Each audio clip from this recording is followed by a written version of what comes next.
देखिएगा, राष्ट्रीय मानसिक स्वास्थ्य कार्यक्रम क्या है, इसमें नर्स की क्या भूमिका है, ठीक है ना। देखिए, NMHP national mental health programme, national mental health programme, और इनमें रोल बताना है नर्स का, ठीक है। चलिए हम देखते हैं।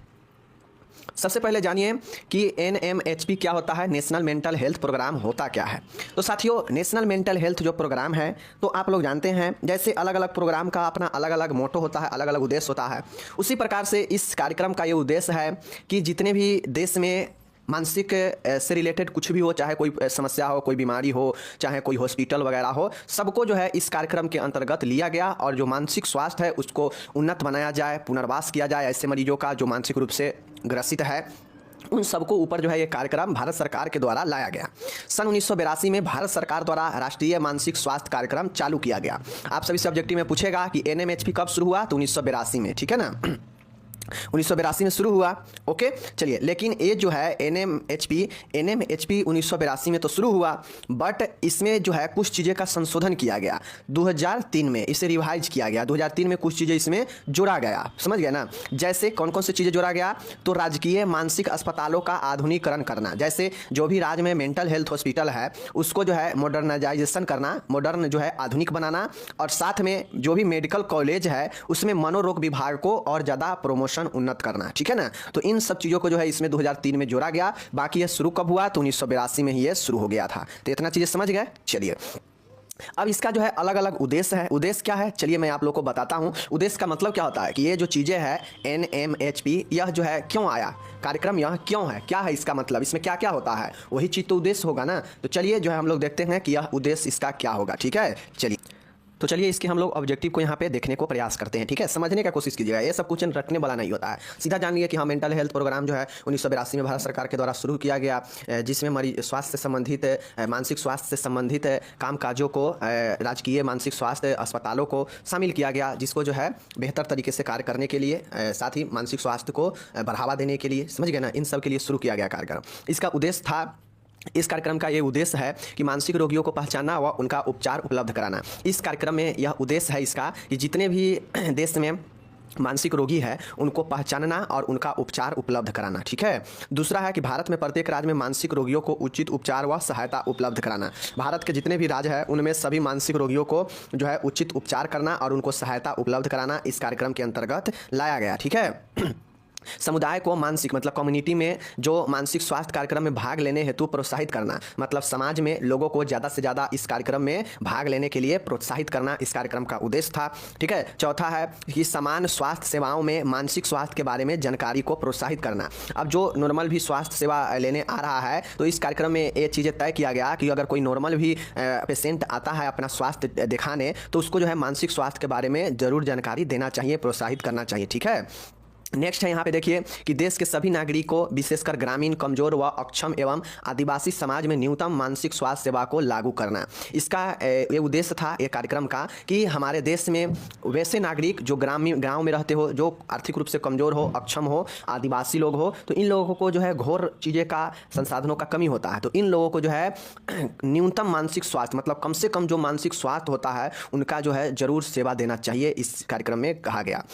नेक्स्ट है कि मनोस्नाविक मतलब मेंटल डिसऑर्डर की चिकित्सा और निवारण करने के साथ उनसे उत्पन्न अक्षमताओं को सुधारना एवं ठीक करना। इसमें ये कहा गया कि जितने भी मेंटल प्रॉब्लम है, मानसिक विकार है, उनको जो है चिकित्सा और उनको निवारण के साथ उनके जो अक्षमता पहले है, जो कैपेबिलिटी उनके अंदर नहीं रहा है, उसको जो है सुधार करना इसमें लक्षित किया गया। मतलब वही चीज़ें है कि मानसिक बीमारियों को उन्नत बनाना, उपचार करना यहाँ पे तय किया गया। नेक्स्ट यहाँ पे देखिएगा कि मानसिक स्वास्थ्य सेवाओं के विकास में सामुदायिक सहभागिता को प्रोत्साहन देना। वही चीज़ें है कि समुदाय के लोगों को ज़्यादा से ज़्यादा भाग लेने के लिए प्रोत्साहित करना इस कार्यक्रम में का लक्ष्य है, उद्देश्य है। नेक्स्ट है व्यापक स्वास्थ्य देखभाल और सामाजिक विकास में मानसिक स्वास्थ्य को अपनाना। वही चीज़ें है कि सामान्य देखभाल में भी जो है स्वास्थ्य सेवा, मानसिक स्वास्थ्य के बारे में लोगों को बताना। तो ये जो है 8 पॉइंट है, आपसे जितना दिमाग में आएगा इसका उद्देश्य लिखिएगा। लेकिन जो भी उद्देश्य लिखिएगा कि चूंकि यह कार्यक्रम मेंटल हेल्थ के लिए ही है, मानसिक स्वास्थ्य के लिए ही है, तो उससे रिलेटेड जो है चीज़ें आप लोग लिखिएगा, समझिए ना। चलिए अब यहाँ पे हम लोग देखते हैं कि ये जो कार्यक्रम है नेशनल मेंटल हेल्थ प्रोग्राम, इसमें नर्स का क्या भूमिका है। तो देखिए मैं बार बार बताता हूँ, नर्स का भूमिका चाहे आपको फंडामेंटल में पूछे, कम्युनिटी में पूछे, समझ गए ना, कहीं भी नर्स की भूमिका पूछे, पॉइंट जो है सब में सेम होता है। बस सिर्फ आपको जो है लिखना, उसमें जो मैटर होगा उसको लिखना थोड़ा अलग तरीका से जाता है, क्योंकि यह जो है हम लोग मानसिक वाले को लिए देख रहे हैं, मेंटली वाले को लिए देख रहे हैं, साइकोलॉजिकल वाले के लिए देख रहे हैं, तो इसमें हम उसी प्रकार से लिखेंगे, ठीक है ना। बाकी अगर फंडामेंटल में लिखेंगे तो सभी रोग को देखते हुए लिखेंगे, कम्युनिटी में लिखेंगे तो समुदाय को ध्यान में रखते हुए लिखेंगे। तो ये सब चीज़ कॉमन चीज़ें हैं जिसको आप दिमाग लगा के बच सकते हैं कि ज़्यादा से ज़्यादा क्वेश्चन को रिपीटेड करने से, ठीक है ना। चलिए हम लोग देखते हैं निम्न भूमिका है नर्स का इस प्रोग्राम में, ठीक है ना। चलिए देखिए, पहला है क्लिनिकल रोल, नैदानिक रोग। नैदानिक रोग का मतलब होता है कि रोगों, जो भी मानसिक रूप से ग्रसित व्यक्ति होगा उनको जो है अच्छा निदान करना, उनका ट्रीटमेंट करना, उपचार करना। तो ये जो है नैदानिक भूमिका होता है, जो कि मानसिक रूप से पीड़ित व्यक्तियों के लिए नर्स का भूमिका होता है, नैदानिक का, क्लिनिकल का, ठीक है। दूसरा भूमिका होता है टीचर का। अब टीचर के रूप में टीचर का क्या काम होता है पता है आप लोग का, कि टीचर क्या करते हैं, अच्छे अच्छे गाइडलाइन देते हैं, अच्छे अच्छे चीज़ें बताते हैं, अनुशासन बनाते हैं, चीज़ों के बारे में सिखाते हैं, पढ़ाते हैं। तो ठीक उसी प्रकार से नर्स का भी काम इस प्रोग्राम में, इस कार्यक्रम में यही होगा कि जितने भी लोग होंगे, व्यक्ति होंगे, उनमें मानसिक स्वास्थ्य के बारे में जानकारियाँ देना, उनको जो है मानसिक स्वास्थ्य को उन्नत बनाने के लिए प्रोत्साहित करना। तो ये अध्यापक के रूप में इनका काम होगा नर्स का, ठीक है।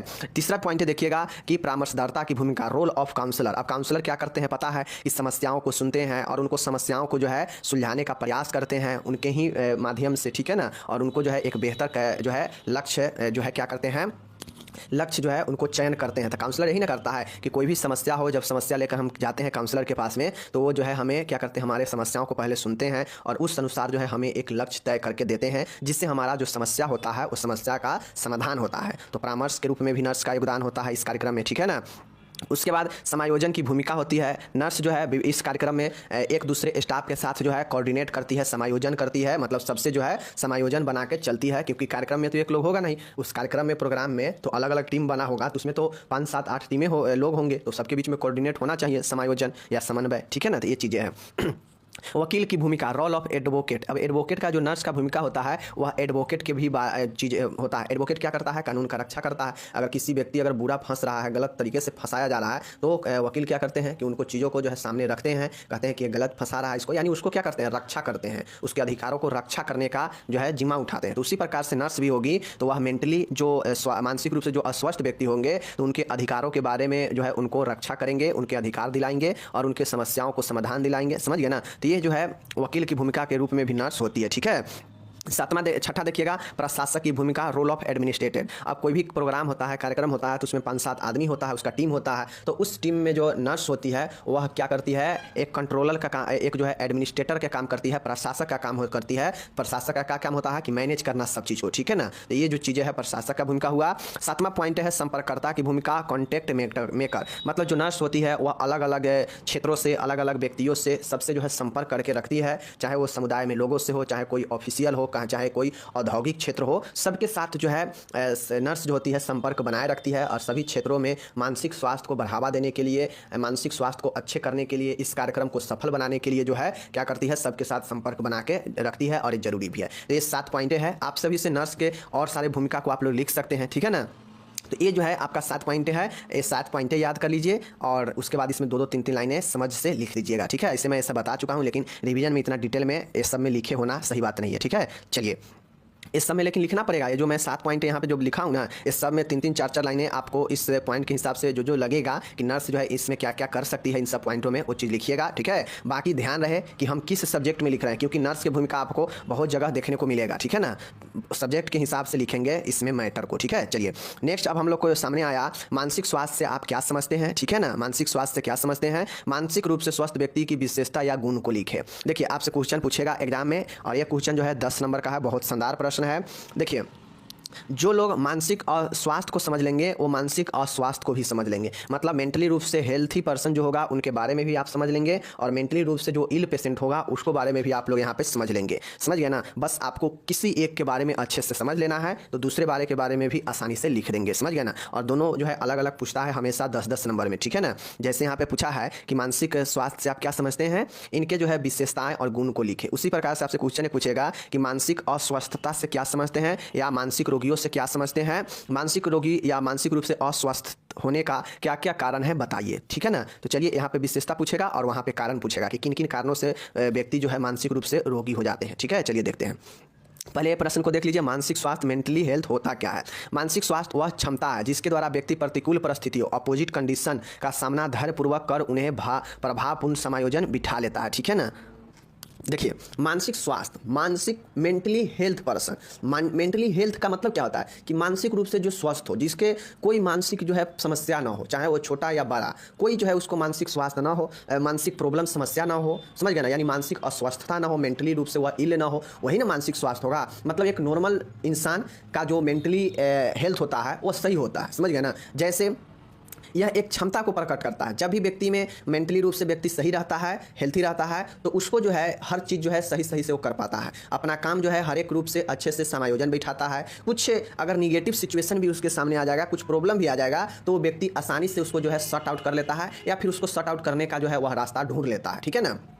तो यही समायोजन बैठाना होता है कि अपोजिट कंडीशन मतलब प्रतिकूल, समझ गए ना, निगेटिव परिस्थिति में भी, प्रतिकूल परिस्थिति में भी खुद को धैर्यपूर्वक, धैर्य रखते हुए प्रभावपूर्ण रूप से सिचुएशन के साथ में समायोजन बैठा लेना ही जो है व्यक्ति को मानसिक रूप से स्वस्थ बनाता है, समझ गए ना।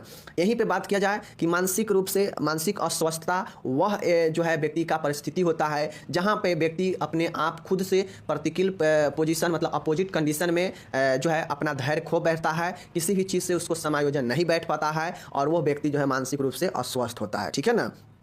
जैसे बात बात पे लड़ाई कर लेना किसी से, बात बात पे जो है उग्र हो जाना, समझ गए ना, या हमेशा बेचैनी रहना, डिप्रेशन होना, चिंता सताते रहना, तो ये सब क्या है, मानसिक अस्वस्थ है, मानसिक रूप से ग्रसित व्यक्ति होता है, समझ गए। जो अपने कठिन परिस्थितियों में भी इन सब चीज़ों से जो है सामना जो है वह अच्छे से नहीं कर पाता है, वो जो है धैर्य नहीं रख पाता है, और वो जो है मानसिक रूप से अस्वस्थ होता है। लेकिन जो कठिन परिस्थिति में भी खुद को संभाल लेता है, खुद को जो है सिचुएशन के हिसाब से अपने काम को करता है, या फिर सिचुएशन उसके समान नहीं भी है, थोड़ा निगेटिव सिचुएशन भी है, तो वहाँ पे भी वो अपना दिमाग का उपयोग करके मानसिक धैर्य रख के वह चीज़ों को हैंडल कर लेता है, तो वह एक स्वस्थ व्यक्ति ही कर सकता है मानसिक रूप से, समझ गए ना। तो यही मानसिक स्वास्थ्य हो गया।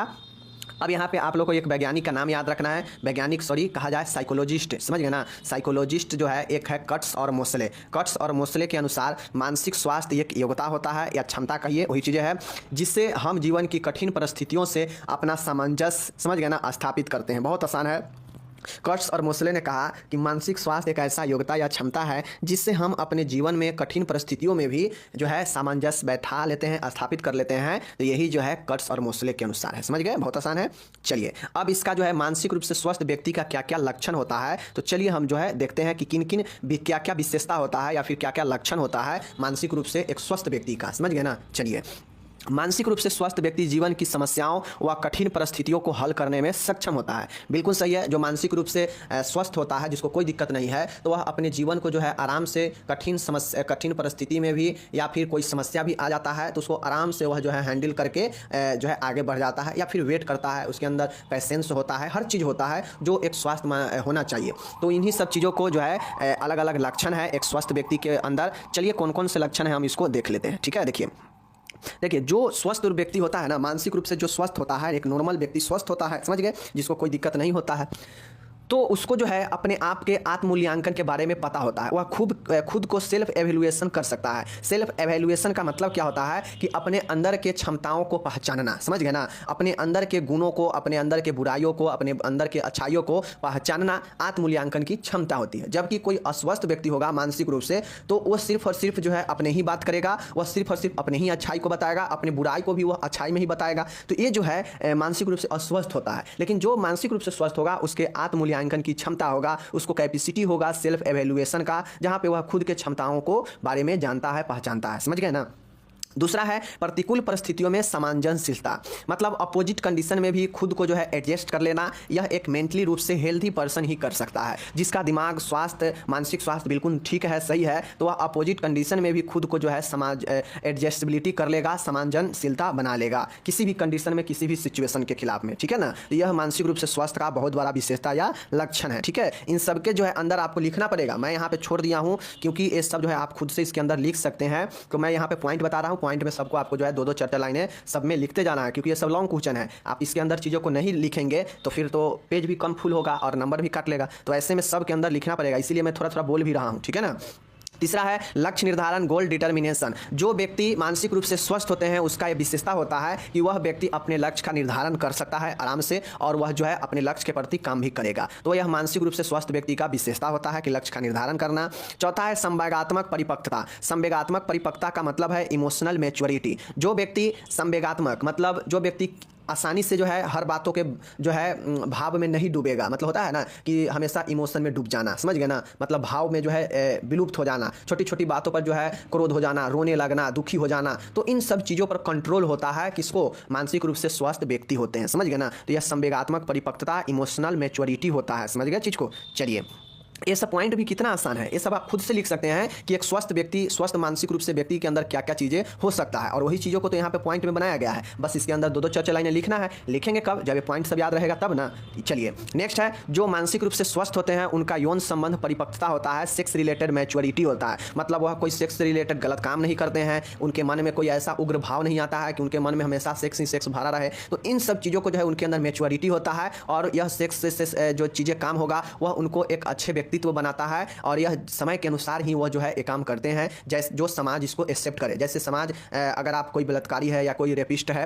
तो समाज उसको जो है कहीं से बर्दाश्त नहीं करता है क्योंकि वह गलत है, वह समाज के विरुद्ध में है। लेकिन शादी के बाद अगर ये रिलेशन होता है तो लोग किसी को कुछ बोलने भी नहीं जाता है क्योंकि समाज इसे एक्सेप्ट करता है कि शादी के बाद पति पत्नी के बीच में ये चीज़ें हो सकता है। तो ऐसे मैच्योरिटी होता है, वो स्वस्थ होते हैं मानसिक रूप से, ठीक है ना। संतुलित इच्छाएं, जो मेंटली रूप से स्वस्थ होते हैं उनका इच्छा भी जो होता है बैलेंस होता है, संतुलित होता है। वो ये नहीं चाहते कि मैं प्रधानमंत्री, मैं एक्टर बन जाऊं, मैं ये बन जाऊं, मैं वो बन जाऊं, मतलब अनबैलेंस नहीं होता है उनका इच्छा। उनका इच्छा जो है संतुलित होता है और उनका जीवन इसी तरीका से संतुलित में चलते रहता है, ठीक है। नेक्स्ट है नियमित जीवन, रेगुलर लाइफ। उनका जिनका स्वस्थ मानसिक रूप से स्वस्थ व्यक्ति होता है उसका जीवन रेगुलर चलते रहता है, समझ गए। दिनचर्या उनका एक समान जो है होता है, और नियमित जीवन होता है जो चलते रहता है हमेशा कंटिन्यूअस, समझ गए ना। तो यह नियमित जीवन होना चाहिए जिसमें अनेक प्रकार के काम व्यक्ति करते रहता है। 8वां पॉइंट देखिएगा, संतोषी जीवन, सेटिस्फैक्टरी लाइफ।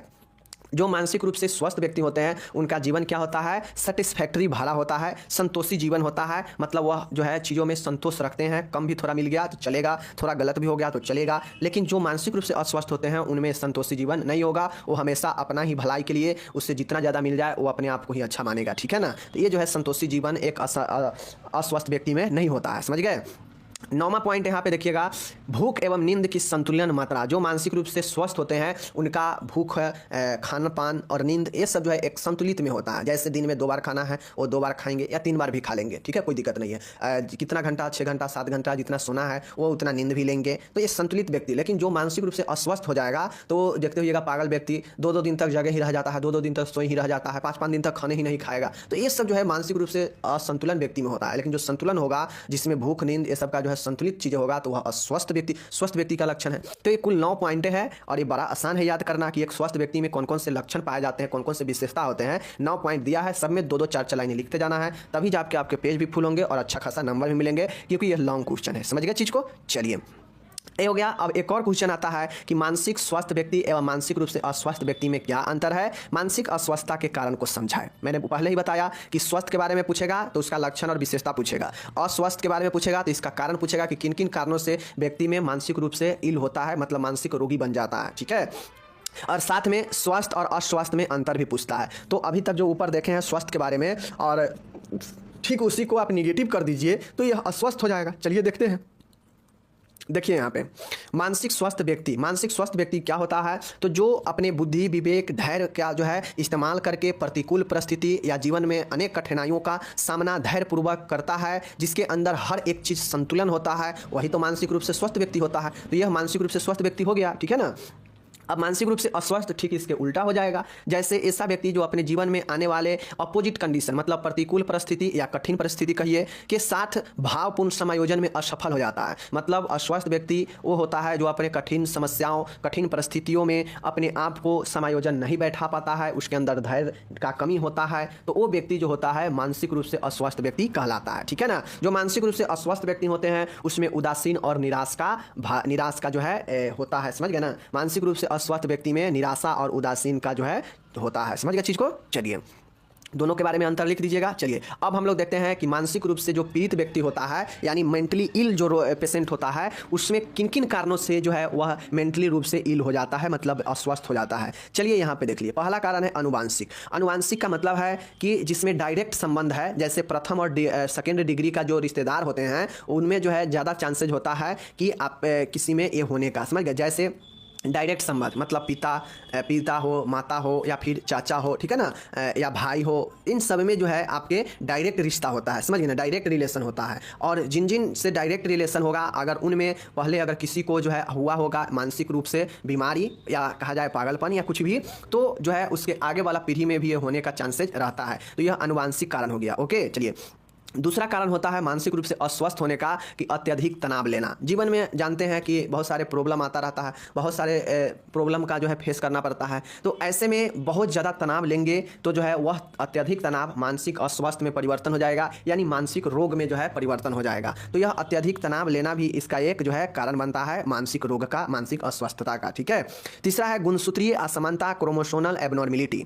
गुणसूत्रों की संख्या समान से कम या अधिक भी मानसिक रोग उत्पन्न कर देती है। क्रोमोसोमल एबनॉर्मेलिटी, जैसे क्रोमोसोम कितना होना चाहिए, 23 जोड़ा यानी 46 होना चाहिए। अब इनमें कम या बेसी होने से भी जो है मानसिक रोग हो सकता है। तो ये क्रोमोसोमल असमानता भी एक कारण बनता है, समझ गए।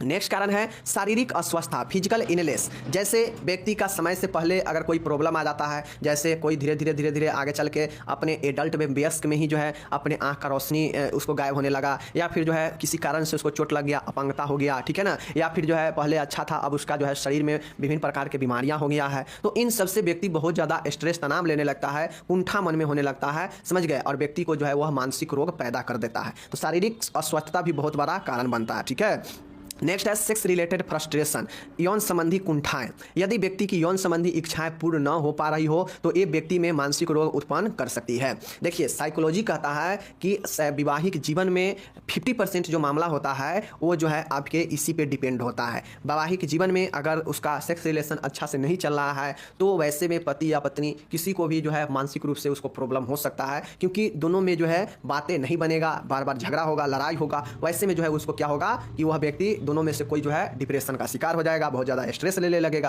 तो यह मानसिक रोग का एक जो है बहुत बड़ा कारण होता है यौन संबंधी कुंठाएं, जिसमें यौन से संबंधी इच्छा पूर्ण या तो फीमेल या मेल को नहीं होगा, पति या पत्नी किसी को, तो फिर जो है वह क्या होता है, मानसिक रोग उसको उत्पन्न होने लगता है। ठीक है, छठा कारण देखिएगा आर्थिक समस्याएं, फाइनेंशियल प्रॉब्लम। अब आप या हम है, कोई है, अगर हमारे ज़रूरत के हिसाब से हमारा जो कमाई है या जो पैसे है, जो जीवन जीने के लिए आवश्यकता है, बहुत सारे चीज़ों को पूरा करने के लिए, समझ गए ना, अगर इनमें कहीं भी प्रॉब्लम आएगा, बहुत ज़्यादा कर्ज में डूब जाएंगे, पैसे का आमदनी का स्रोत कम हो जाएगा, व्यापार में घाटा लगने लगेगा, बेरोजगारी रहेंगे, तो ऐसे में धीरे धीरे व्यक्ति जो है जैसे जैसे समय आगे बढ़ता है और इन सब चीज़ों से अगर जूझ रहा है तो उसको जो है स्ट्रेस पैदा करेगा, एंजाइटी बहुत ज़्यादा होने लगेगा अपने जीवन को लेकर, और फिर वो व्यक्ति मानसिक रूप से पीड़ित हो जाएगा। तो यह आर्थिक समस्या भी जो है एक बहुत बड़ा रीजन होता है। ठीक है, सातवां देखिएगा दमित व हीन भावनाएं। हीन भावनाएं का मतलब है कि व्यक्ति के अंदरूनी दमित होना, और हीन भावनाएं उसे मानसिक अस्वस्थता बना देती है। जैसे खुद के बारे में बहुत ज़्यादा निगेटिव पॉइंट है, नीच चीज़ें सोचना,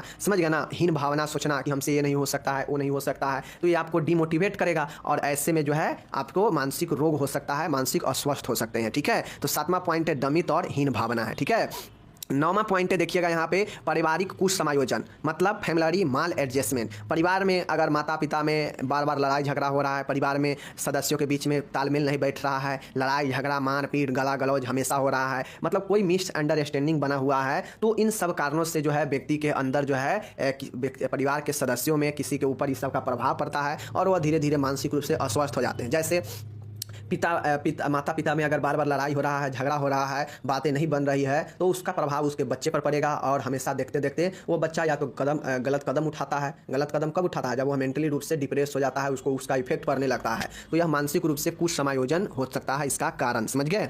नौवां है विभिन्न ऑर्गेनिक कारण। विभिन्न ऑर्गेनिक कारण का मतलब है कि नींद कम लेना, कुपोषण होना, मस्तिष्क मतलब ब्रेन में पैरालाइज्ड होना, अंतःस्रावी ग्रंथियों में गड़बड़ी होना आदि समस्याएं व्यक्ति को मानसिक रूप से अस्वस्थ बना देती है। ठीक है, विभिन्न ऑर्गेनिक कारण मतलब शरीर में जो है विभिन्न तरीके के चीज़ें जो चाहिए वो पूरा नहीं हो पाएगा हमारे शरीर में, तो उससे जो प्रॉब्लम होगा वो हमें जो है विभिन्न ऑर्गेनिक कारण से होने वाला अस्वस्थता होगा। ठीक है, 10वां देखिएगा मातृत्व अलगाव, मैटरनल आइसोलेशन। आजकल के समय में देखते हैं माँ कहीं और है, उसका बच्चा कहीं और है, तो ऐसे में जो बच्चे का लालन पालन जो प्यार होता है नहीं मिल पाता है और ऐसे में वो जो है मानसिक रूप से प्रभावित हो जाता है। तो ये मातृत्व अलगाव जो है एक बहुत बड़ा रीजन होता है। तो ये 10वां पॉइंट है और यह लास्ट पॉइंट है। तो यह कुल 10 पॉइंटें जो है व्यक्ति के अंदर मानसिक रूप से जो है बीमार या मानसिक रोग उत्पन्न कर देता है। तो ये 10 पॉइंटें आपको ध्यान में रखना है, चाहे वो स्वास्थ्य का लक्षण हो जो कि ऊपर में देखे हैं और चाहे आपका अस्वस्थ का कारण है, दोनों आपको जो है अपने नॉर्मल लाइफ से रिलेटेड है, याद करना बहुत आसान है कि किन किन। पहला क्वेश्चन है आपके सामने, देखिए यहाँ पे साइकोलॉजी और एक्सप्लेन स्कोप ऑफ साइकोलॉजी। मतलब आपसे 10 नंबर में क्वेश्चन पूछता है कि साइकोलॉजी क्या होता है और साइकोलॉजी का कौन कौन से क्षेत्र है बताइए, ठीक है ना। तो देखिए ये जो क्षेत्र है साइकोलॉजी का, चलिए जो है हम लोग यहाँ पे देखने का प्रयास करते हैं, ठीक है। चलिए अब यहाँ पे आप लोग देखिए कि जो साइकोलॉजी का जो स्कोप है, उससे पहले आप लोग जानिए कि साइकोलॉजी मनोविज्ञान होता क्या है। तो देखिए अरस्तु ने कहा कि मनोविज्ञान मन का विज्ञान है, मतलब मनोविज्ञान व्यवहार का विज्ञान है, ठीक है ना। यह अरस्तु ने कहा। वाटसन ने कहा कि मनोविज्ञान मानव व्यवहार का सकारात्मक विज्ञान है, समझ गए ना। अरस्तु ने कहा कि मनोविज्ञान मन यानी व्यवहार का विज्ञान है और वाटसन ने सिर्फ इसमें क्या जोड़ दिया कि सकारात्मक विज्ञान है, यानी मनोविज्ञान मानव व्यवहार का सकारात्मक विज्ञान है, ये वाटसन ने जोड़ दिया, ठीक है। पिलसबरी ने क्या कहा, पिलसबरी के अनुसार कि मनोविज्ञान मानव व्यवहार का विज्ञान है, मतलब माइनर डिफरेंस है सब में, ठीक है ना। यहाँ पे पिलसबरी ने कहा कि मनोविज्ञान जो है मानव बिहेवियर का, मानव व्यवहार का एक विज्ञान है, ठीक है। और इसी में अगर मानव व्यवहार का सकारात्मक विज्ञान है, सकारात्मक जोड़ देंगे तो वाटसन हो जाएगा। और सीधा अगर अरस्तु बोलेंगे तो अरस्तु ने सीधा कहा कि मनोविज्ञान मन का विज्ञान है, मतलब व्यवहार का विज्ञान है, ठीक है। तो ये आपका हो गया डिफिनीशन जो कि अलग अलग साइकोलॉजिस्ट ने बताया था। अब चलिए हम लोग मनोविज्ञान का विभिन्न क्षेत्रों को देखते हैं। देखिए मैं बार बार आप लोगों को कहता हूं कि मनोविज्ञान एक क्या है, आपका एक अध्ययन जो है, एक अध्ययन सामग्री का क्षेत्र है। अब ये मनोविज्ञान के सहायता से विभिन्न क्षेत्रों में जो है विभिन्न चीज़ों में जो है एक दूसरे को कोऑर्डिनेट बनाने के, एक दूसरे के व्यवहार को समझने, एक दूसरे को शारीरिक संरचना, एक दूसरे के चाल ढाल, एक दूसरे के मन की बातों को समझने का एक जो है यह मदद करता है, जिसका अलग अलग क्षेत्रों में अलग अलग उपयोग है, ठीक है। तो चलिए हम इसके क्षेत्रों को देखते हैं कौन कौन से क्षेत्र है जहाँ पर इसका उपयोग होता है। पहला है समान मनोविज्ञान, जनरल साइकोलॉजी। जनरल साइकोलॉजी का मतलब होता है कि इसमें जो अध्ययन किया जाता है, तो यह समान जो मनोविज्ञान है, ये मनोविज्ञान प्राणियों के समान व्यवहारों का साधारण परिस्थितियों में अध्ययन करता है, ठीक है। यह मनोविज्ञान के समान सिद्धांतों और मौलिक नियमों का अध्ययन करता है। इसमें जो है समान व्यक्ति के मानसिक जीवन से संबंधित संवेदना, प्रेरणा, स्मृति, संवेग, कल्पना, चिंता, सीखना, व्यक्तित्व, कुंठा, इस प्रकार के विभिन्न प्रकार के जो है ऐसे व्यवहारों का, ऐसे स्थितियों का अध्ययन किया जाता है। तो ये जो है सामाजिक मनोविज्ञान, समान मनोविज्ञान हो गया, ओके। दूसरा है असमान मनोविज्ञान। असमान मनोविज्ञान का मतलब हो गया कि असाधारण और असमान व्यवहारों का अध्ययन जो है इसमें किया जाता है। साथ ही अन्य असाधारण मानसिक अवस्था, असाधारण मतलब जैसे दिन स्वप्न, दिन में सपना देखना, स्मृति भ्रम, लॉस ऑफ मेमोरी, सम्मोहन, हिप्नोसिस आदि भी इस विद्या में अध्ययन किया जाता है। तो यह असमान मनोविज्ञान हो गया और समान मनोविज्ञान, दोनों में अपना अपना अध्ययन ही किया जाता है, ठीक है। तो ये हो गया। तीसरा है मानव मनोविज्ञान। तो इसमें केवल और केवल मानव के व्यवहारों का अध्ययन किया जाता है। तो यह जो है मनोविज्ञान का एक शाखा है, समझ गए ना, मानव मनोविज्ञान, समझ गए। पशु मनोविज्ञान है। पशु मनोविज्ञान को जो है तुलनात्मक मनोविज्ञान भी, कंपैरेटिव साइकोलॉजी भी कहा जाता है, क्योंकि इसमें पशु और व्यवहारों के अध्ययनों को तुलना किया जाता है, समझ गए ना। तो ये है पशु मनोविज्ञान, समझ गए। चलिए पांचवा है व्यक्ति मनोविज्ञान, इंडिविजुअल। अब इसमें होता यह है कि सभी व्यक्तियों के व्यक्तिगत जो ऐसा व्यवहार होता है उसका अध्ययन किया जाता है। तो यह व्यक्ति मनोविज्ञान होता है, समझ गए ना। इंडिविजुअल साइकोलॉजी, व्यक्तिगत मनोविज्ञान, ओके। समूह मनोविज्ञान का मतलब है कि जैसे समूह में बहुत सारे लोग होते हैं तो उनका सबका व्यवहार अलग अलग होता है। तो यह समूहों में उनके सदस्यों को जो है उनके व्यवहारों का अध्ययन किया जाता है, समझ गया। चूँकि यह जो है समूह में सबका अलग अलग व्यवहार होता है, सबका अलग अलग मन होता है, तो यह समूह में रहने वाले व्यक्तियों का अध्ययन किया जाता है। तो यह समूह मनोविज्ञान होता है, समझ गए।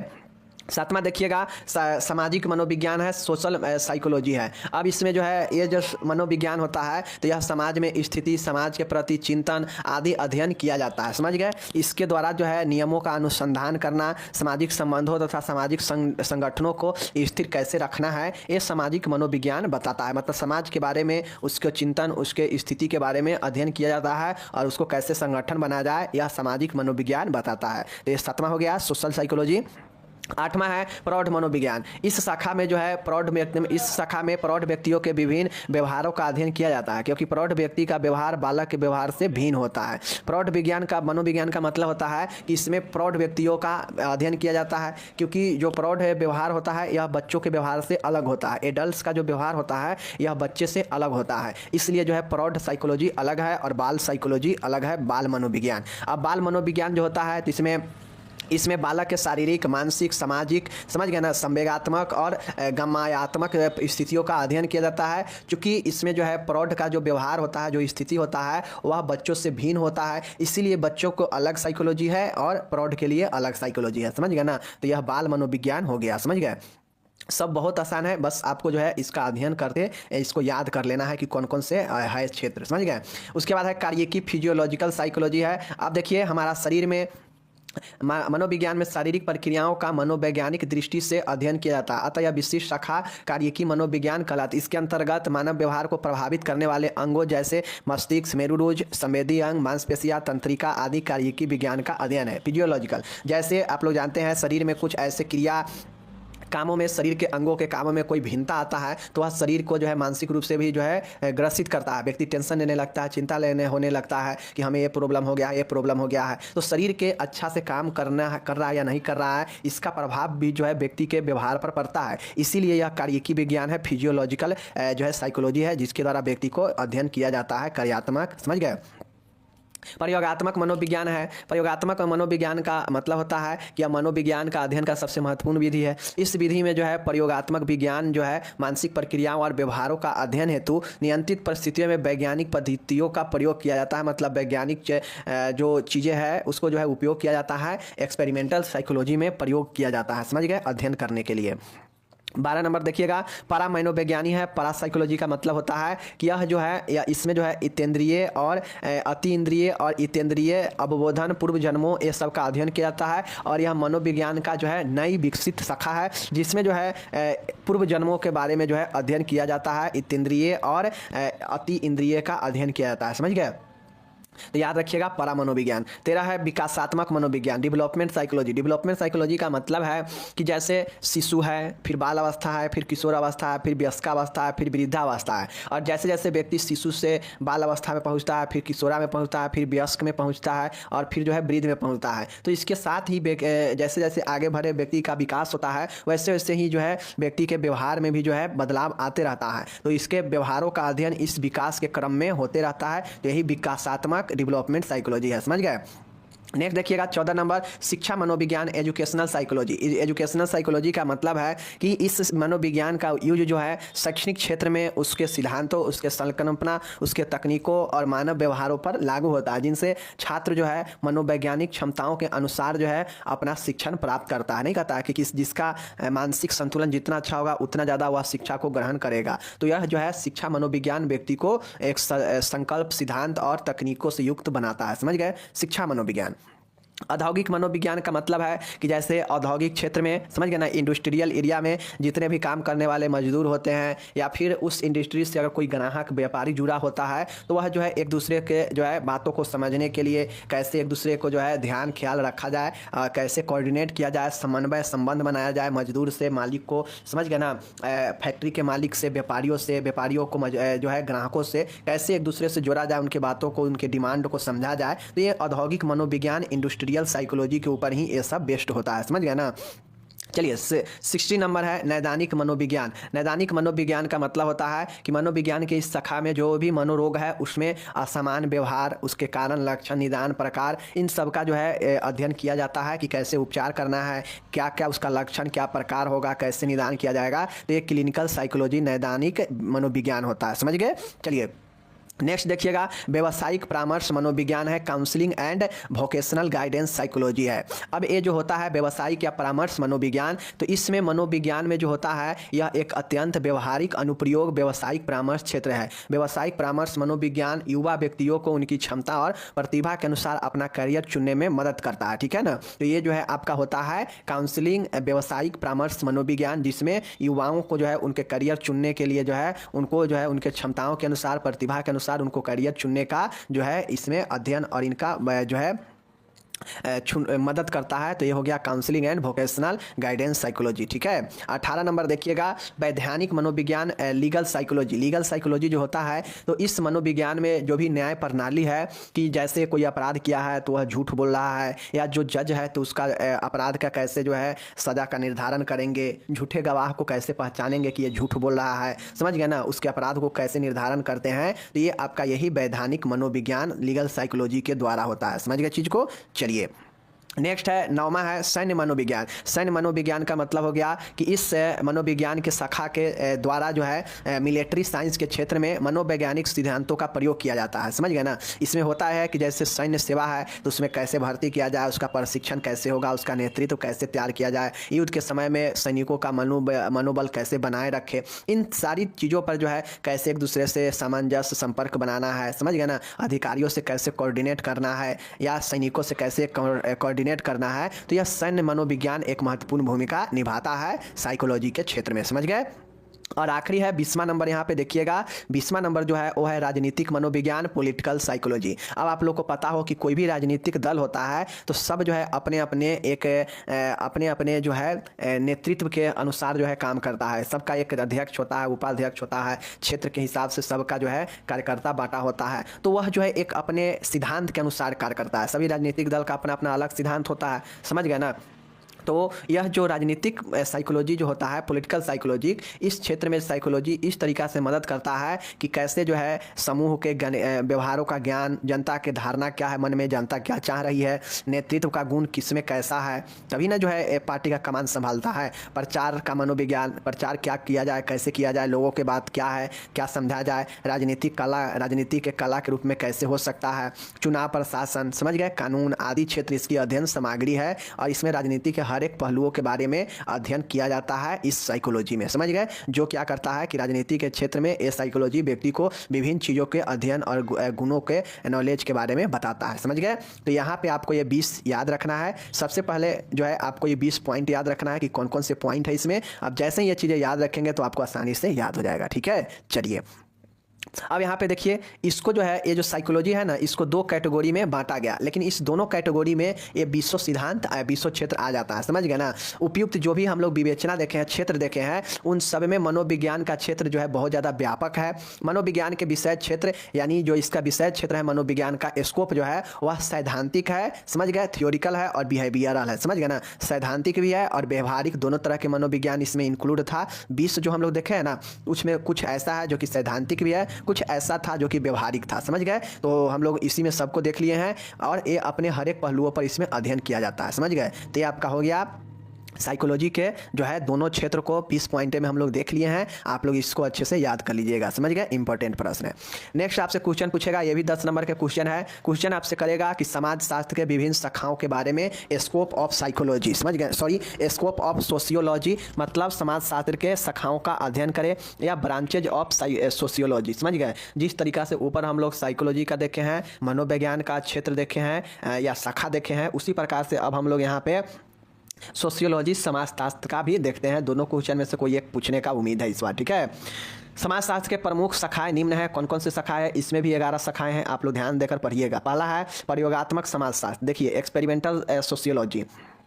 किसी भी प्रकार के वैज्ञानिक विषय का अध्ययन प्रयोगात्मक तरीके से ही संभव है। कोई भी वैज्ञानिक विषय है उसका जो है एक्सपेरिमेंटल तरीके से ही अध्ययन जो है संभव होता है, जिसमें उस विषय से संबंधित तथ्यों का एकत्रित कर उनका विश्लेषण किया जाता है। और ये जो होता है यह समाज में ही होता है, समाज के लिए ही होता है, इसीलिए इसे प्रयोगात्मक समाजशास्त्र कहा जाता है कि इसमें समाज के लिए जो है उनके विषयों के अध्ययन किया जाता है। और इसमें जो है प्रयोगात्मक मतलब प्रयोग के द्वारा अध्ययन किया जाता है, क्योंकि प्रयोगात्मक विज्ञान जो होता है वह प्रयोग पर ही डिपेंड करता है, समझ गए ना, एक्सपेरिमेंट पर ही, साइंस पूरा एक्सपेरिमेंट पर ही चलता है, समझ गए। दूसरा देखिएगा यहाँ पे व्यवहारिक समाजशास्त्र है, अप्लाइड साइकोलॉजी। समाजशास्त्र में विद्यमान विभिन्न सामाजिक समस्याओं के समाधान हेतु समाजशास्त्र के ज्ञान उपयोग व्यवहारिक रूप से समाजशास्त्र के अंतर्गत किया जाता है। देखिए समाजशास्त्र में जो भी समस्या है उसको जो है समस्याओं को समाधान हेतु व्यवहार के उपयोग किया जाता है, अप्लाई किया जाता है अपने व्यवहार का, जिससे समस्या का समाधान हो पाए। इसीलिए जो है व्यवहारिक समाजशास्त्र है, यानी अप्लाइड सोशियोलॉजी है, जिसमें समस्याओं को समाधान के लिए अप्लाई किया जाता है व्यवहार का, समझ गए। तीसरा देखिएगा विशुद्ध समाजशास्त्र है, प्योर सोशियोलॉजी है। प्योर सोशियोलॉजी का मतलब होता है कि विशुद्ध विज्ञान द्वारा, देख लीजिए, विशुद्ध विज्ञान द्वारा सामग्री का अध्ययन कर उससे निष्कर्ष प्राप्त कर उन्हें सिद्धांतों का रूप दिया जाता है। समझ गए? विशुद्ध समाजशास्त्र के अंतर्गत समाज की समस्याओं, परिवर्तनों, ठीक है ना, परिवर्तनों व संस्थाओं से अध्ययन सामग्री को एकत्रित कर उसका अध्ययन किया जाता है। यह विशुद्ध समाजशास्त्र होता है, जिसमें विशुद्ध समाजशास्त्र के अंतर्गत समस्याओं को, चेंजेज मतलब परिवर्तनों के, व्यवस्थाओं के और संस्थाओं के अध्ययन सामग्री को एकत्रित कर, कलेक्ट कर उसका अध्ययन किया जाता है। यही विशुद्ध समाजशास्त्र होता है। समझ गए? चलिए, चौथा समाजशास्त्र है सामाजिक मनोविज्ञान। सामाजिक मनोविज्ञान का मतलब होता है कि समाज में होने वाले उसके व्यवहारों को, बदलाव, व्यवहारों के अध्ययन किया जाता है। समझ गए? व्यक्तियों के, समाज में उपस्थित व्यक्तियों के व्यवहारों का अध्ययन किया जाता है, तो वह समाज में ही होता है व्यक्ति, तो इसीलिए इसे जो है सामाजिक मनोविज्ञान कहा जाता है। समझ गए? जिसमें व्यक्तिगत, समूह, सभी स्तर पर अध्ययन किया जाता है। नेक्स्ट है ऐतिहासिक समाजशास्त्र। ऐतिहासिक समाजशास्त्र का मतलब है कि पुराने समय में क्या हुआ है। समझ गए ना? समाज में पहले कौन सा संस्कृति था, कौन सा सभ्यता था, उसी सब इतिहास से तो पता चलता है ना। तो यह हिस्टोरिकल सोशियोलॉजी होता है, जिसमें भूत, वर्तमान और भविष्य के सामग्रियों का अध्ययन किया जाता है। समझ गए चीज़ को? चलिए, छठा पॉइंट है सामाजिक मानव शास्त्र है, सोशल एंथ्रोपोलॉजी है। समाज में उपस्थित मानव और उनके विकास अवस्थाओं का और मानव संबंधों का अध्ययन करना ही जो है क्या कहलाता है? मानव समाजशास्त्र कहलाता है। मानव समाजशास्त्र का मतलब है सामाजिक मानव शास्त्र। सामाजिक मानव शास्त्र का मतलब है कि जो भी व्यक्ति समाज में होते हैं उनके परिवर्तनों को, उनके विकासों को, उनके कंडीशन, अवस्थाओं के जो है अध्ययन किया जाता है, तो वह मानव सामाजिक शास्त्र होता है। समझ गए? मानव सामाजिक शास्त्र होता है। समझ गए ना? ये हो गया। सातवां है सामाजिक अर्थशास्त्र। समाज में होने वाले विभिन्न तरीका के कार्य प्रणाली, नियम, मांग, उत्पादन, वितरण आदि का अध्ययन करना ही सामाजिक अर्थशास्त्र, सोशल इकोनॉमी कहलाता है। मतलब समाज के इकोनॉमी के बारे में जो अध्ययन किया जाता है, उसके इकोनॉमी के विकास का, उसके कार्य प्रणाली, उसके मांग, उत्पादन, वितरण, इन सब का अध्ययन जो है सामाजिक अर्थशास्त्र में ही किया जाता है। समझ गए? आठवां पॉइंट है समाजशास्त्र एजुकेशनल सोशियोलॉजी। एजुकेशनल सोशियोलॉजी का मतलब है कि इस शाखा के अंतर्गत समाज में शैक्षणिक संस्थाओं के कार्य, महत्व, भूमिका व समाज पर प्रभाव का अध्ययन किया जाता है। मतलब समाज में जो शिक्षण संस्थान होते हैं, कोचिंग, स्कूल, इंस्टीट्यूट्स वगैरह, उनका क्या कार्य है, उनका क्या महत्व है, उनका समाज पर क्या इफेक्ट है, क्या भूमिका है, इसके प्रभावों का अध्ययन किया जाता है समाज एजुकेशनल सोशियोलॉजी समाजशास्त्र के अंतर्गत, शैक्षणिक समाजशास्त्र के अंतर्गत। समझ गए? चलिए, नौवां है इंडस्ट्रियल औद्योगिक समाजशास्त्र। औद्योगिक समाजशास्त्र का मतलब है कि इस शाखा के अंतर्गत औद्योगिक इकाइयों में मानवीय संबंधों का अध्ययन किया जाता है। इसके द्वारा औद्योगिक इकाइयों में उपस्थित मानवीय समस्याओं के साधन में इसका प्रयोग किया जाता है। जैसे औद्योगिक समाजशास्त्र मतलब जो भी समाजशास्त्र, समाज में जो भी औद्योगिक इंडस्ट्री है, उसमें व्यक्तियों का क्या योगदान है, व्यक्ति का क्या संबंध होता है, इन सभी को जो है अध्ययन किया जाता है। औद्योगिकों के इकाई में उपस्थित जो चीज़ मानव की समस्या है, जो औद्योगिक में उपस्थित होता है, उन सब का जो है इसी औद्योगिक समाजशास्त्र में किया जाता है अध्ययन। ओके। चिकित्सीय समाजशास्त्र का मतलब होता है मेडिकल सोशियोलॉजी। मेडिकल सोशियोलॉजी का मतलब है कि चिकित्सीय समाजशास्त्र के अंतर्गत समाज में उपस्थित मानव समूहों की स्वास्थ्य समस्याओं का अध्ययन किया जाता है तथा स्वास्थ्य पर सामाजिक व सांस्कृतिक कारकों के प्रभाव का अध्ययन किया जाता है। जैसे समाज में रहने वाले व्यक्ति जो है विभिन्न प्रकार के अपने सामाजिक और सांस्कृतिक जो है उस पर प्रभाव पड़ता है, जिससे व्यक्ति का मानसिक रूप से या शारीरिक रूप से जो है अस्वस्थ होता है। तो वह जो है व्यक्ति के स्वास्थ्य के बारे में अध्ययन करना, स्वास्थ्य समस्याओं का अध्ययन करना, कौन कौन से समाज में जो है मानव के समस्या उपस्थित है, ये जो है अध्ययन किया जाता है। तो यही मेडिकल सोशियोलॉजी होता है। समझ गए? चलिए, 11 नंबर यहाँ पर है आपराधिक समाजशास्त्र। आपराधिक समाजशास्त्र का मतलब है कि इस शाखा के अंतर्गत समाज में होने वाले विभिन्न प्रकार के आपराधिक घटनाओं, उसके प्रकार, कारण, समाज और उसका प्रभाव समाज पर क्या पड़ता है और उसके समाधान के उपाय भी सुझाए जाते हैं इसी समाजशास्त्र के अंतर्गत। समझ गए? तो ये आपका समाजशास्त्र के 11 जो है चीज़ें है समाप्त हो गया। तो आप लोग देख लीजिए कि कौन कौन से है आपराधिक समय, देख लीजिए आप लोग कौन कौन से समाजशास्त्र थे, ठीक है ना? देख लीजिए यहाँ पे आप लोग देख लीजिए, पहला है प्रयोगात्मक समाजशास्त्र, व्यवहारिक समाजशास्त्र, विशुद्ध समाजशास्त्र, ओके, सामाजिक मनोविज्ञान, ऐतिहासिक समाजशास्त्र, सामाजिक मानव शास्त्र, ठीक है, सामाजिक अर्थशास्त्र, समाजशास्त्र, एजुकेशनल सोशियोलॉजी, औद्योगिक समाजशास्त्र और चिकित्सीय समाजशास्त्र और आपराधिक समाजशास्त्र। तो इतना आप लोग याद रखिएगा। अगर पॉइंट सिर्फ याद रखिएगा ना तो खुद से चीज़ों को लिख पाएंगे कि हाँ इस शाखा में फलाने चीज़ को अध्ययन किया जाता है, इसमें चिलाने चीज़ को अध्ययन किया जाता है। तो पहले पॉइंट जरूर याद रखिए। ओके, चलिए अब हम लोग नेक्स्ट क्वेश्चन चलते हैं। ये क्वेश्चन बहुत ज़्यादा इंपॉर्टेंट है, देख लीजिए। समाज को परिभाषित कीजिए, समाज के प्रकार को लिखे, यानी define the society and write down the types of society. समाज के बारे में पूछ रहा है और समाज का जो कौन कौन से प्रकार है देख लीजिए। यहाँ पे देखिए ईवी राइटर के अनुसार, ईवी राइटर ने समाज को क्या कहा? समाज एक अमूर्त अवधारणा है जो एक समूह के सदस्यों के बीच पाए जाने वाले आपसी संबंधों की संपूर्णता का बोध कराती है। ईवी राइटर ने कहा कि समाज एक अमूर्त अवधारणा है जो एक सदस्यों के बीच जो है पाए जाने वाला आपसी संबंधों का संपूर्णता का बोध कराता है। समझ गए ना, कि व्यक्ति के अंदर संपूर्ण संबंधों का बोध कराता है और वही समाज होता है, जो कि समाज एक अमूर्त अवधारणा है। समझ गए, जो सबके बीच पाए जाने वाले संबंधों का संपूर्णता को दर्शाता है, बोध कराता है। समझ गए। चलिए अब मैकाबेयर पेज के अनुसार देखिए समाज क्या है। मैकाबेयर पेज का बहुत प्रचलित है। देखिए समाज, मैकाबेयर पेज के अनुसार समाज सामाजिक संबंधों का जाल है, ठीक है ना। मैकाबेयर पेज ने क्या कहा कि समाज जो है हमारे सामाजिक संबंधों का एक जाल है, एक रिलेशन का क्या है, जाल है। समझ गए।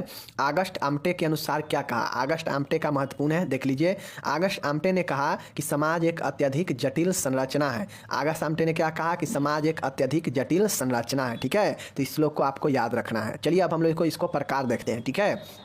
देखिए विभिन्न सामाजिक शास्त्रों ने विभिन्न आधारों पर सामाजिक समूहों को वर्गीकरण किया, जिनमें से कुछ आधारों पर किए गए प्रकार निम्न है। देखिए अलग अलग समाजशास्त्रियों ने अपने अपने हिसाब से अलग अलग समूहों के वर्गीकरण किया और ये जो है आप लोग देख लीजिए इस प्रकार से है, ठीक है।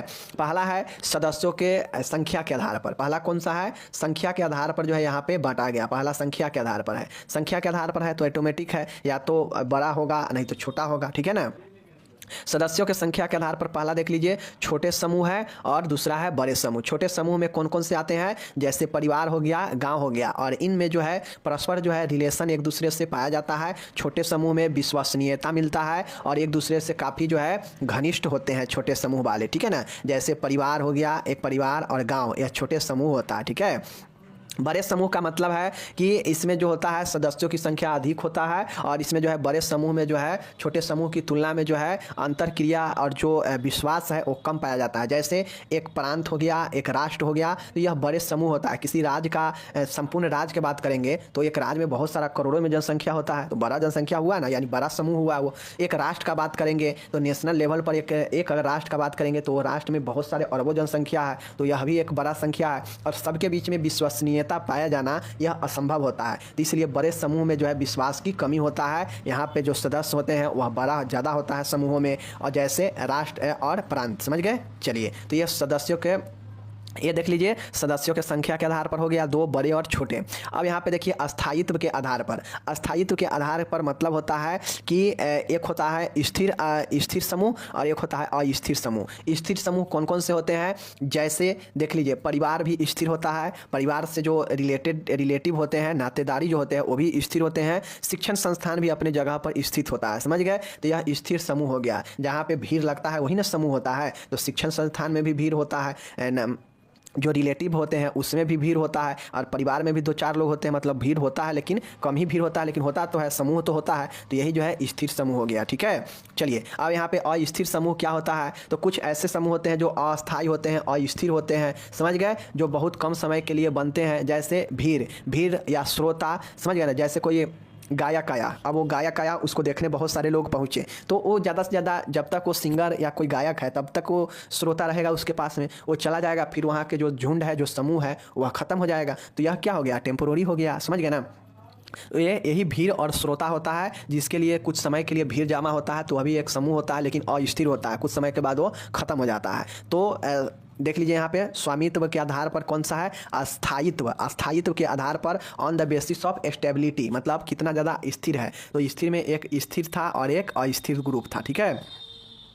तीसरा है हम की भावना। तीसरा कौन है? हम की भावना। On the basis of we feeling. We feeling में एक होता है इन ग्रुप और एक होता है आउट ग्रुप। इन ग्रुप वाला जो होता है, तो इन ग्रुप वाला में हम की भावना पाया जाता है। इसमें जो सदस्य होते हैं, इस प्रकार के ग्रुप के जो सदस्य होता है, एक दूसरे के प्रति जो है इज्जत, सम्मान भाव की प्रेरणा दिखाता है। समझ गए। और जो अंतर समूह वाला जो व्यक्ति होता है, वह दूसरे बाह्य ग्रुप वाले का जो है क्या होता है? खिलाफ में होता है। मतलब वह अपने ग्रुप के सदस्यों के खिलाफ तो इज्जत रखता है, लेकिन सामने वाला बाह्य समूह का जो होता है उसके प्रति जो है यह क्या होता है? हीन की भावना दिखाता है। समझ गए ना। तो यही अंतः समूह होता है और यही हम की भावना इसमें पाया जाता है। इसमें जो है एक दूसरे के व्यवहार जो है वह पालन करते हैं, अपने सदस्य अपने समूहों के जो नियम है उसके अनुसार यह काम करते हैं, ठीक है। तो यह हो गया इन ग्रुप। आउट ग्रुप का मतलब है कि बाह्य ग्रुप वो ग्रुप होता है जिसमें इन व्यक्तियों से मिलकर जो औपचारिक रूप से संगठित हो या न हो, लेकिन उनके प्रति हम समूह यानी अंतः समूह वाला जो है उदासीनता, द्वेष, घृणा, प्रतिस्पर्धा तथा संघर्ष का भाव रखते हैं, ठीक है ना। देखिए बाह्य समूह को वे समूह भी कहते हैं। यह उन व्यक्तियों से मिलकर बनता है जो औपचारिक रूप से संगठित हो या न हो, लेकिन उनकी प्रति हम समूह उदासीनता, द्वेष, घृणा भाव रखते हैं। बाह्य समूह किसी भी अंतः समूह का विरोध समूह होता है। मतलब सीधा समझिए कि जो इन ग्रुप होता है उसमें जो है बी की भावना होता है और जो आउट ग्रुप होता है उसमें वे का समूह होता है, समझ गए ना। अब जो आउट ग्रुप होता है तो इन ग्रुप वाले का शत्रु के समान होता है। मतलब इन ग्रुप में जो भी लोग होते हैं वह इन ग्रुप वाले सिर्फ और सिर्फ ये चाहता है कि हम जो है ठीक रहे, हमारा ग्रुप ठीक रहे, इसीलिए उसमें हम की भावना पाया जाता है। वह अपने ग्रुप के लिए हर एक चीज़ करता है, हर एक जो है चीज़ों का पालन करता है, लेकिन उस आउट ग्रुप उसके लिए शत्रु के समान होता है। मतलब वह दूसरे ग्रुप बाहरी ग्रुप वाले के लिए, बाहरी समूह वाले के लिए वह देखना नहीं चाहता है, वह जो है उसके विरुद्ध में होता है उसके, तथा उससे घृणा, उससे प्रतिस्पर्धा और उससे संघर्ष, उदासीनता, द्वेष का भावना रखता है। कौन? अंतः समूह वाला, इन बी फीलिंग वाला, ठीक है ना। तो ये हो गया। चलिए तो यह समूहों के आधार पर आप लोग हम की भावना के आधार पर देख लिए कि एक में हम की भावना पाया जाएगा वह इन ग्रुप, जिसमें हम की भावना नहीं होता है वह आउट ग्रुप होता है, और जो आउट ग्रुप बाह्य ग्रुप समूह वाला जो होता है वह इन अंतर समूह वाला का शत्रु के समान होता है, समझ गए। चलिए अब यहाँ पे देखिए चौथा है कार्यात्मक आधार पर। चौथा कौन से है? कार्यात्मक आधार। कार्यात्मक आधार पर मतलब जो समाज है उसको कार्यों के आधार पर बांटा गया है, जैसे शैक्षणिक, व्यावसायिक, राजनीतिक, बौद्धिक, धार्मिक एवं आध्यात्मिक, मनोरंजनात्मक आवश्यकताओं की पूर्ति इसी आधार पर बने समूहों के माध्यम से होता है। मतलब कार्यात्मक आधार पर मतलब सभी के अपने अपने कार्यों को अलग अलग तरीके से बांटा गया है। कोई शैक्षणिक कार्य में संलिप्त है, कोई व्यवसायिक कार्य में संलिप्त है, कोई राजनीतिक कार्य में है, कोई बौद्धिक कार्य में है, कोई धार्मिक चीज़ों को प्रचार कर रहा है, कोई आध्यात्मिक चीज़ों को प्रचार कर रहा है, कोई मनोरंजन की चीज़ों को दिखा रहा है। तो ये सब क्या है? ये सब आपके कार्यों के आधार पर जो है समाज को अलग अलग भागों में बांटा गया है उसके समूहों को, ठीक है ना। ये हो गया कार्यात्मक आधार पर। ओके, पांचवा है और आखिरी है सामाजिक संबंधों के आधार पर, on the basis of social relationship. अब समाज में कैसा संबंध है इस संबंध के आधार पर बांटा गया है। पहला है सामाजिक समूहों के प्रकार या वर्ग का सबसे महत्वपूर्ण आधार है। सामाजिक संबंधों की गहनताओं के आधार पर समूहों को दो वर्गों में बांटा गया है। पहला है प्राथमिक समूह और दूसरा है द्वितीयक समूह। प्राथमिक समूह को अनौपचारिक समूह भी कहते हैं और द्वितीयक समूह को औपचारिक समूह कहते हैं। प्राथमिक समूह वह समूह होता है उसे कहा जाता है जिसमें जो भी सदस्य होते हैं उनमें एक दूसरे के प्रति जो है आदर भाव और एक दूसरे से सभी को डायरेक्ट संबंध होता है, जैसे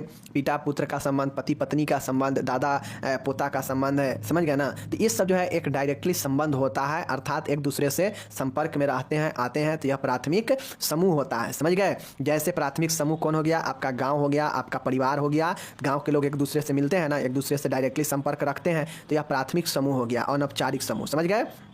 दूसरा यहाँ पे देखिएगा कि द्वितीयक समूह औपचारिक समूह वह समूह होता है, उस समूह को द्वितीयक समूह भी कहते हैं जिसके लिए आमने सामने के संबंध तथा घनिष्ठता का कोई आवश्यकता नहीं पड़ता है। द्वितीयक समूह में जो है प्रेम, घनिष्ठता और आमने सामने का जो संबंध है, डायरेक्ट संबंध, वो नहीं होता है द्वितीयक समूह में। जैसे राज्य हो गया, राज्य से ऊपर जो है स्टेट हो गया, तो ये सब जो है यहाँ का जो भी होगा वह द्वितीयक समूह होगा, समझ गए। चलिए अब यहाँ पे देखिए द्वितीयक समूहों में उन गुणों का अभाव पाया जाता है जो प्राथमिक समूह में पाए जाते हैं। मतलब जो प्राथमिक समूह में जो गुण होता है वह द्वितीयक समूह में नहीं होता है। दूसरे शब्दों में यूँ कह सकते हैं कि द्वितीयक समूह में जो कुछ भी है वह प्राथमिक समूह में नहीं है, या फिर ये भी कह सकते हैं कि जो प्राथमिक समूह में है वो द्वितीयक समूह में नहीं है, ठीक है। तो यही आपका हो गया किसका? आपका प्रकार। तो देखिए 5 प्रकार से इसे वर्गीकरण किया गया है। कौन कौन प्रकार से वर्गीकरण किया गया है? पहला है कि सदस्यों की संख्या के आधार पर, कि समाज में कितने कितने सदस्य हैं, कौन कौन से है, तो सदस्यों की संख्या पर, मतलब एक छोटा समूह एक बड़ा समूह। दूसरा है कि जो समूह है, जो समाज है वह स्थिर है या नहीं है,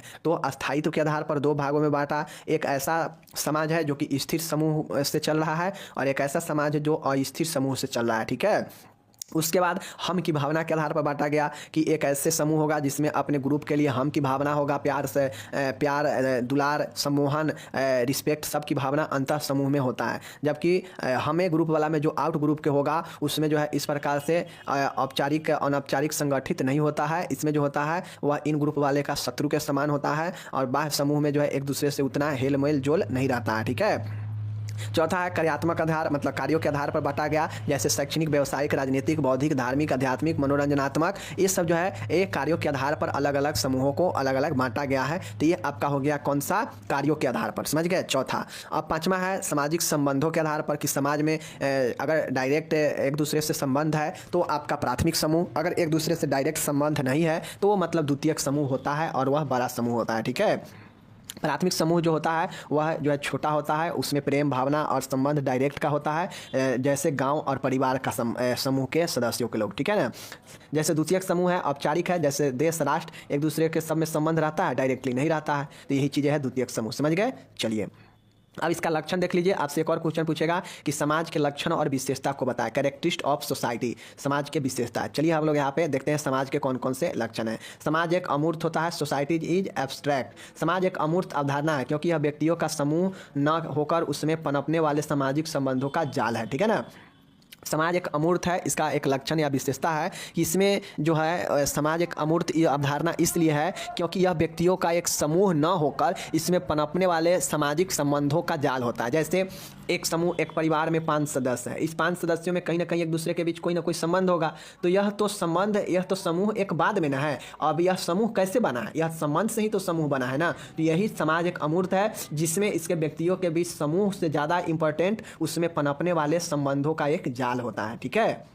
दूसरा है जो समाज होता है उसमें मिलनसार होता है। कैसे, लोगों के मिलनसार भावना कारण ही समाज में सामाजिक समूह एवं समाज की स्थापना होती है एवं लोग इसमें रह सकते हैं। समाज में जो होता है व्यक्ति एक दूसरे से मिल के रहते हैं और इसी कारण मिल के रहते हैं तो एक दूसरे से सामाजिक समूह और समाज का स्थापना हो पाता है। समझ गए। तो यह समाज एक मिलनसार भी होता है। समझ गए। तीसरा है पारस्परिक जागरूकता। समाज में लोगों के बीच में एक दूसरे के प्रति जागरूकता होती है जिससे वह अच्छी अच्छी चीज़ों को जान पाता है, समझ पाता है और एक दूसरे के बीचों में बांट सकता है। तो समाज एक पारस्परिक जागरूकता होता है समाज में, इसका एक विशेषता है। नेक्स्ट है समानता, लाइकनेस।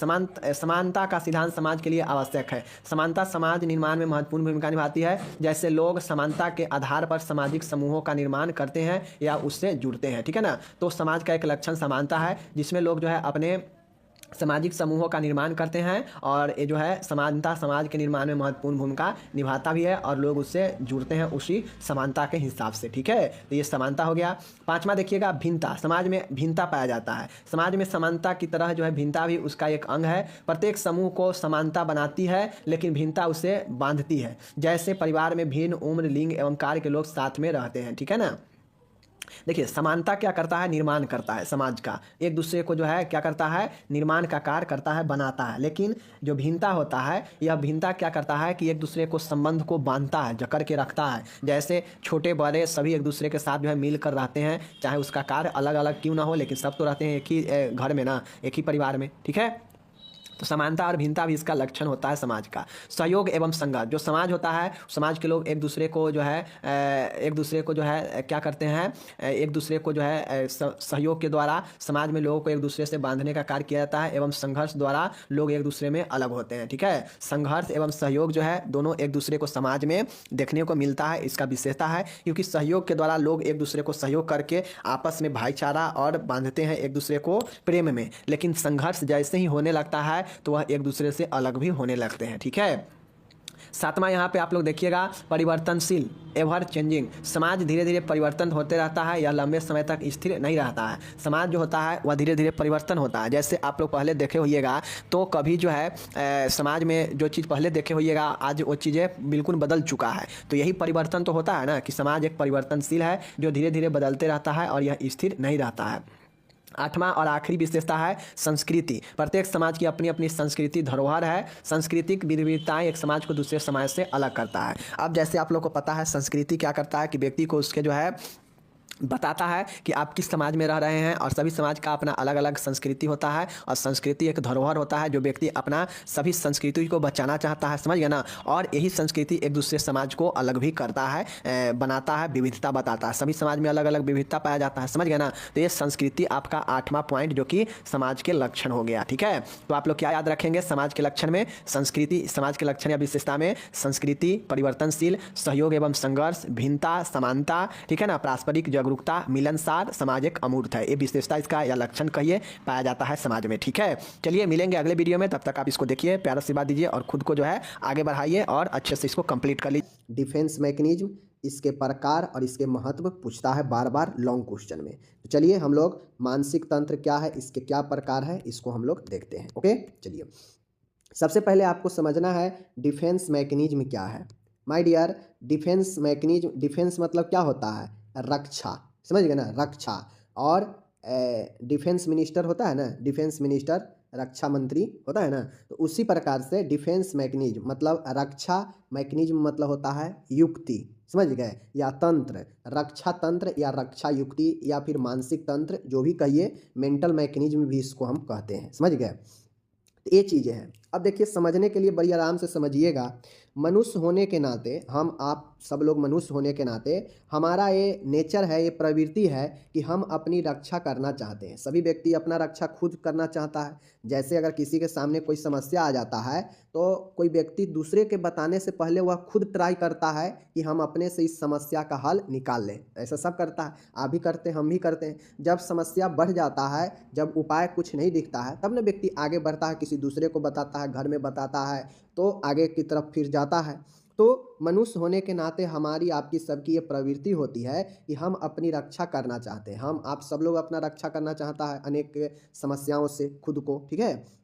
और यही पर हमारे रक्षा तंत्र काम आते हैं। सभी व्यक्ति चाहता है कि हम अपनी परेशानी, हम अपनी चीज़ों से खुद के रक्षा करें, सब लोग चाहता है, ठीक है। और यहीं पे जहाँ पे आपका खुद से खुद के लिए रक्षा करने की बात आ जाए, वही काम जो है आपका मानसिक तंत्र का होता है, रक्षात्मक तंत्र का होता है या मानसिक तंत्र का होता है, समझ गए। मानसिक तंत्र एक तकनीक है, एक प्रक्रिया है जो हमारे माइंड के द्वारा, हमारे मेंटल प्रोसेस के द्वारा होता है। यह कोई मशीन नहीं है, ये कोई सामान नहीं है, ये कोई दवाई नहीं है कि खा लेंगे, मशीन लगा लेंगे तो यह अपना काम करते रहेगा, ऐसा नहीं है, समझ गए। यह एक ऐसी तकनीक है, यह एक टेक्निक है। कौन? डिफेंस मैकेनिज्म, मेंटल मैकेनिज्म एक तकनीक है, मनोरचना एक तकनीक है, जिसके द्वारा व्यक्ति अपनी चिंता व तनाव को कम करने का प्रयास करता है। यह एक ऐसा तकनीक है जो व्यक्ति के किसी परेशानी आने पर, जो व्यक्ति जो है किसी चिंता में डूबने पर, द्वंद्व आने पर, ठीक है, जैसे चोट लगने पर, दर्द का एहसास होने पर, तमाम चीज़ों से मानसिक रूप से व्यक्ति को रक्षा करता है। यह व्यक्ति के ऑटोमेटिक जनरेट होता है। जब देखते होइएगा व्यक्ति बहुत ज़्यादा डर जाता है तो वह डरने के कंडीशन में डर से बचने के लिए अपना उपाय भी ढूंढने लगता है खुद से ही। तो एक जो उस समय आपके माइंड में जो चलने लगता है बचाव के लिए, रक्षा के लिए, यही प्रक्रिया, यही तकनीक जो है व्यक्ति के स्वयं को स्वयं के लिए रक्षा करता है। और यही जो है क्या कहलाता है? डिफेंस मैकेनिज्म कहलाता है, मेंटल मैकेनिज्म कहता है, समझ गए ना। उम्मीद है समझ गए होंगे।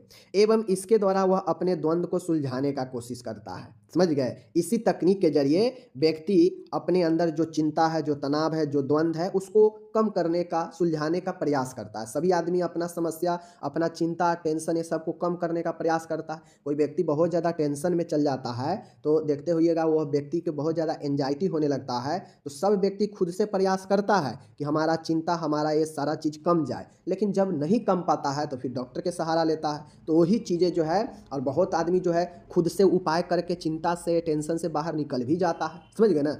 तो यही चीज़ें होता है, समझ गए।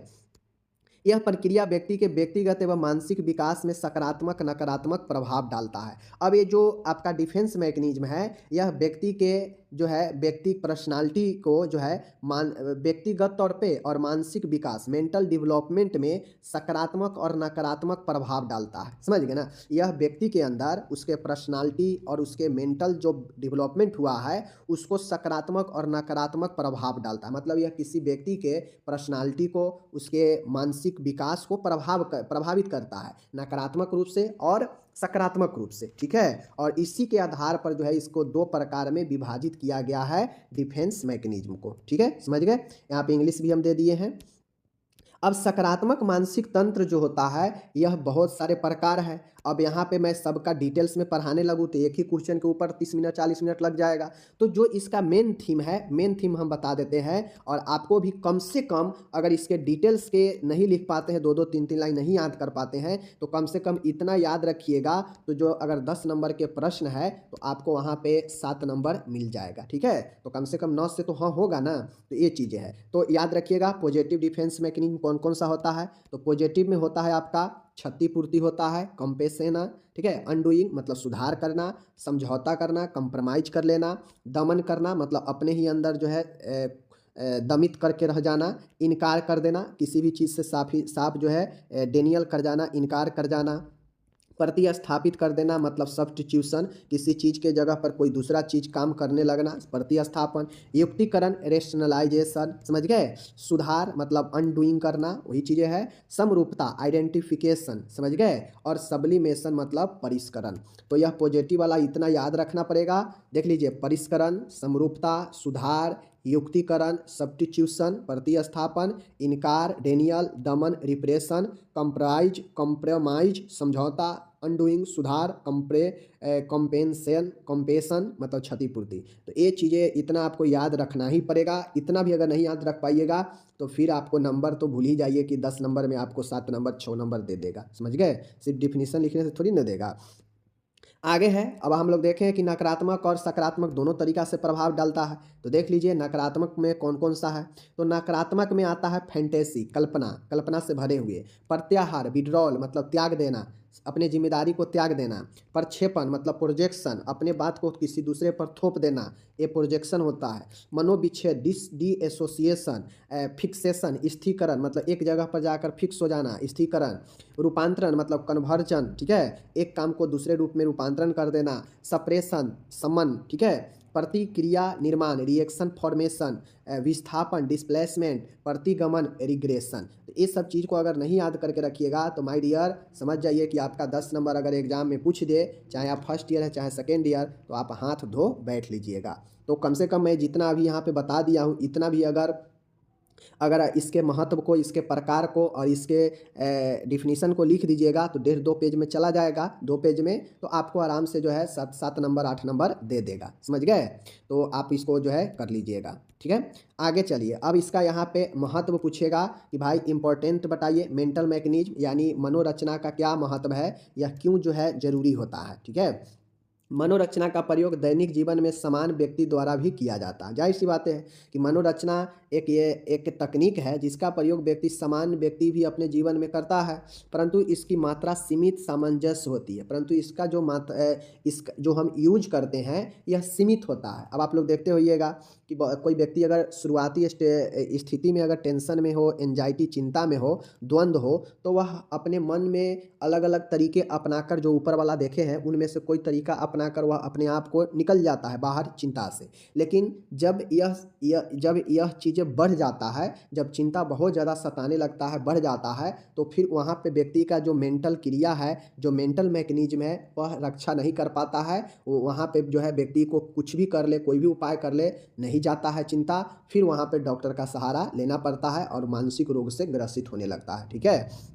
तो ही कहता है कि मनोरचना एक समान व्यक्ति द्वारा भी उपयोग किया जाता है, ठीक है, परंतु इसकी मात्रा सीमित सामंजस्य ही होती, मतलब इसकी मात्रा जो है सीमित ही होता है, समझ गए। किंतु जब इनकी मात्रा अत्यधिक हो जाती है तब मनुष्य अपनी सेल्फ इमेज खोकर मानसिक रोग की ओर अग्रसर हो जाता है। वही चीज़ मैंने बताया कि जब आपका ये मेंटल मैकेनिज्म जब सीमित है, मतलब आपका काम कर जा रहा है, तब तो आप ठीक हो जाइएगा। लेकिन अगर आपका मानसिक रोग ज़्यादा हो जाए, समझ गए, जब यह मात्रा मानसिक रोग का यानी चिंता का, द्वंद्व का जब ज़्यादा हो जाए परेशानी, तो फिर वहाँ पे आपका यह मेंटल मैकेनिज्म काम नहीं कर पाता है और फिर व्यक्ति मानसिक रोग की ओर अग्रसर हो जाता है। क्योंकि यह एक हमारा नेचुरल गुण है, जो हमारा मानसिक तौर पे हमारा खुद का जो है मेंटल रूप से हम तरीका खोज लेते हैं इस सॉर्ट आउट करने का, लेकिन वह तरीका जो है ज़्यादा पर्याप्त नहीं होता है, सीमित रहता है, समझ गए ना।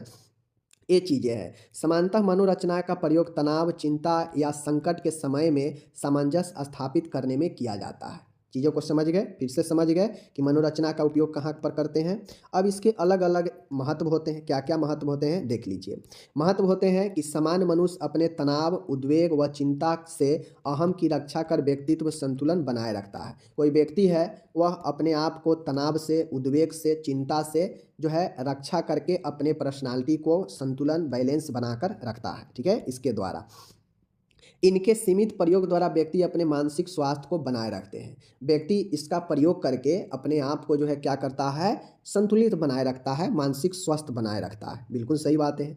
मनोरचना के प्रयोग द्वारा मनुष्य समस्या निवारण क्षमता व समायोजन में वृद्धि करता है। बिल्कुल सही बात है। मनोरचना के प्रयोग करके मनुष्य अपने समस्या को क्या करता है, निवारण करता है और एडजस्टमेंट में भी वृद्धि होता है। जाहिर सी बात है, मेंटल मैकेनिज्म का काम ही है कि छोटे मोटे मानसिक समस्याओं को जो है सपोर्ट करता है, रक्षा करता है हमें ज़्यादा समस्या होने से। ठीक है ना। आगे है, कुछ मनोरचनाएं सामाजिक संबंधों के निर्माण में सहायता करती है। कुछ ऐसे भी मनोरचनाएं होते हैं जो आपको आसपास रिलेशन को बिगड़ने से बचाता है, मतलब निर्माण में सहायता करेगा। आगे है, मनोरचनाएं के माध्यम से व्यक्ति अपनी अपूर्ण इच्छा एवं अपराध बोध की भावनाओं के साथ समझौता करता है। मनोरचनाएं के माध्यम से कोई भी व्यक्ति, उसके अंदर अगर इच्छा अभी पूर्ण नहीं हुआ है किसी चीज़ को लेकर, उसके मन में अगर अपराध जैसे बातें आ रही है तो उस पर कंट्रोल करता है, समझौता करता है कि ये गलत चीज़ें हमें नहीं करना चाहिए। जैसे देखिए, जैसे कोई व्यक्ति है, ठीक है, अपराध करने वाला, वो सोच रहा है कि हम किसी को पीटेंगे, मारेंगे, लेकिन उसको वो काम करने से ये चीज़ें मन में आ रहा है तो ये तो गलत चीज़ है। किसी को पीटना, किसी को अपराध वाला बोध आना, ये तो गलत चीज़ है, गलत मानसिक है आपका। लेकिन वहाँ पे हर व्यक्ति किसी को मारने पीटने से पहले उसके मन में सोचता जरूर है कि ये गलत चीज़ें है। मन हमारा वहाँ पे रोकता जरूर है कि नहीं नहीं नहीं, किसी का, सबका अपना अपना जीवन है। क्या है, ज़िंदगी में कमाने खाने आया है, जो जितना मेहनत करता है, जिसका जितना नसीब है उतना पहुँचता है। ठीक है, क्यों जाए हम बैर करने, क्यों जाए झगड़ा करने, लड़ाई मारने पीटने। ठीक है ना, सबके दिमाग में आता है। और यही मेंटल मैकेनिज्म होता है जो व्यक्ति को गलत, अपराध जैसे भावनाओं, चिंताओं, टेंशन, द्वंद्व से रोकता है। समझ गए। अब जब ये चीज़ें ज़्यादा हो जाता है, ज़्यादा क्रोधित हो जाता है, तो फिर वहाँ पे मेंटल मैकेनिज्म हावी नहीं होता है, फिर व्यक्ति का गुस्सा हावी रहता है, वह कांड कर देता है। समझ गए ना। यह व्यक्ति के अहम की बढ़ी हुई चिंता व तनाव से बचाती है। समझ गए चीज़ों को। रक्षा युक्तियों मेंटल मैकेनिज्म द्वारा कुंठा, तनाव, निराश, असफलता तथा चिंता की प्रबलता में कमी आता है। इसके द्वारा आत्मसम्मान एवं अहम रक्षा तथा व्यक्तित्व संतुलन में सहायता मिलती है। उसी सब चीज़ों को यहाँ पे लिखा गया, यही सब महत्व है, मैंने बता दिया। अब यहाँ पे जो भी लोग हैं